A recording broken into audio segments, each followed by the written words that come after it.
en titre, l'État poursuit sa politique d'accès au logement social.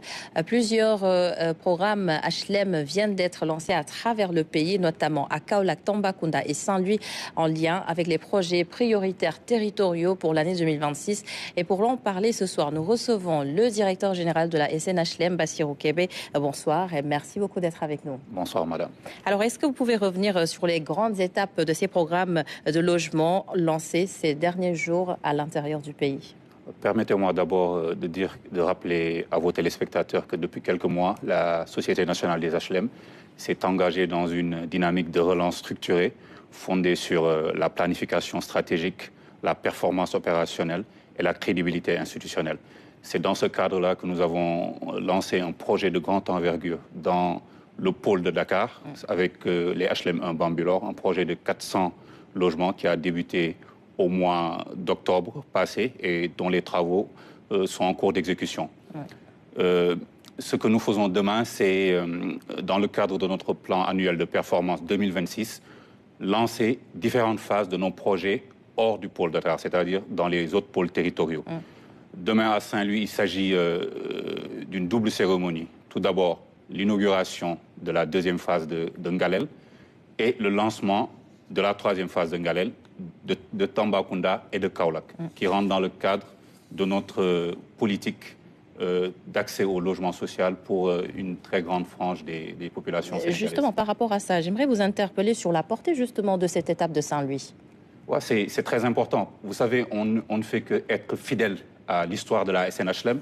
Je rappelle qu'aujourd'hui, la SNHLM a construit des quartiers et des cités partout au Sénégal, dans toutes les régions. Donc nous restons fidèles à cette histoire-là, mais nous répondons aussi aux injonctions de nos autorités qui tiennent beaucoup à l'équité territoriale, au développement de logements décentralisés dans toutes les régions.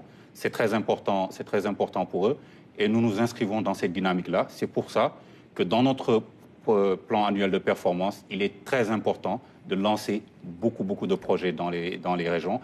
Et à Saint-Louis, qui est une ville historique où il existe déjà des HLM, nous voulons marquer cet événement-là demain dans la région nord.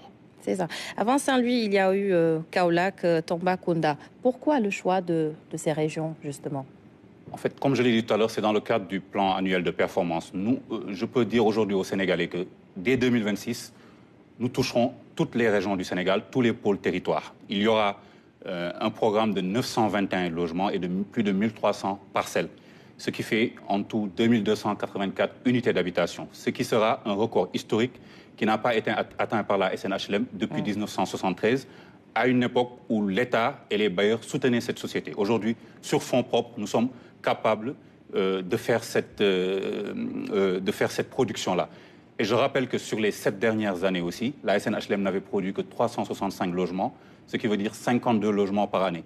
Donc rien qu'en 2026, nous multiplierons cette production par 17, ce qui est un exploit. Donc, comme je l'ai dit tout à l'heure, on vise ces régions-là parce qu'on tient à l'équité territoriale, on tient aussi au développement des pôles territoires inscrits dans l'agenda national de transformation 2050 et dans la stratégie nationale de développement 2025-2029 portée par le gouvernement du Sénégal.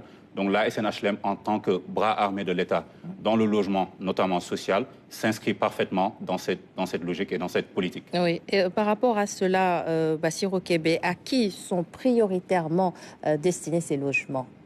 Vous savez, lorsque la SNHLM OHLM en 1959 a été créée, les statuts disaient que les logements étaient principalement destinés aux fonctionnaires ou aux jeunes cadres qui avaient certaines rémunérations. Mais aujourd'hui, il est clair que dans la politique de logement social de l'État, nous visons en priorité les ménages à revenus faibles. C'est quelque chose de très difficile parce qu'on sait aujourd'hui que l'accès au foncier est compliqué, que la SNHLM n'est plus soutenue avec des subventions, mais cette fibre sociale-là reste en nous et nous voulons vraiment toucher cette population-là. C'est pour ça que nous avons des offres qui sont très alléchantes pour les populations, notamment ceux à revenus faibles. Et je pense qu'ils l'ont déjà vu dans le projet des 400 logements. Ce sera aussi le cas à Saint-Louis, où nous permettons à des Sénégalais de payer sur 15 ans ou même plus avec des mensualités qui sont quand même abordable. Nous faisons en tout cas de notre mieux pour pouvoir toucher cette cible-là, mais aussi l'élargir, car nous faisons aussi ce qu'on appelle de la péréquation. Des fois, pour faire du social, il faut aussi vendre à des revenus intermédiaires ou un peu plus élevés pour pouvoir après faire un peu plus de logements sociaux. Alors, au-delà des chiffres, quel est l'impact de ces programmes de logement sur les conditions de vie des populations et également sur le développement local? Vous savez, le logement, c'est quelque chose d'essentiel. Tout d'abord, nous sommes aujourd'hui dans une situation économique difficile au Sénégal, où un secteur comme le secteur du BTP est en train de souffrir. Je pense qu'il est important que la SNHLM, qui est une société parapublique, puisse participer à cette relance-là. Il y a énormément de corps de métier qui vont se retrouver dans la relance de la SNHLM. Vous avez les maçons, les menuisiers, les carreleurs, etc., etc. Donc nous participons aussi à cette relance-là. L'impact aussi, c'est pour les populations, notamment les populations à revenus faibles. Nous savons aujourd'hui qu'il y a un déficit en logement qui est estimé autour de 400 à 500 000 logements. Donc la SNHLM a sa part à jouer.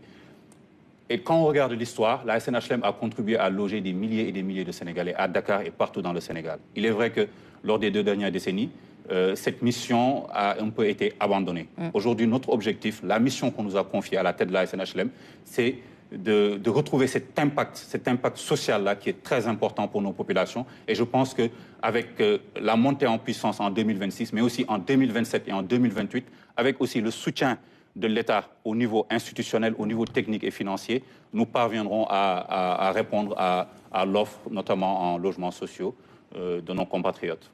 Merci beaucoup, Bassirou Kébé, pour toutes ces précisions. Je rappelle que vous êtes le directeur général de la SNHLM. Merci d'avoir été avec nous ce soir. Direction Kolda, à présent, où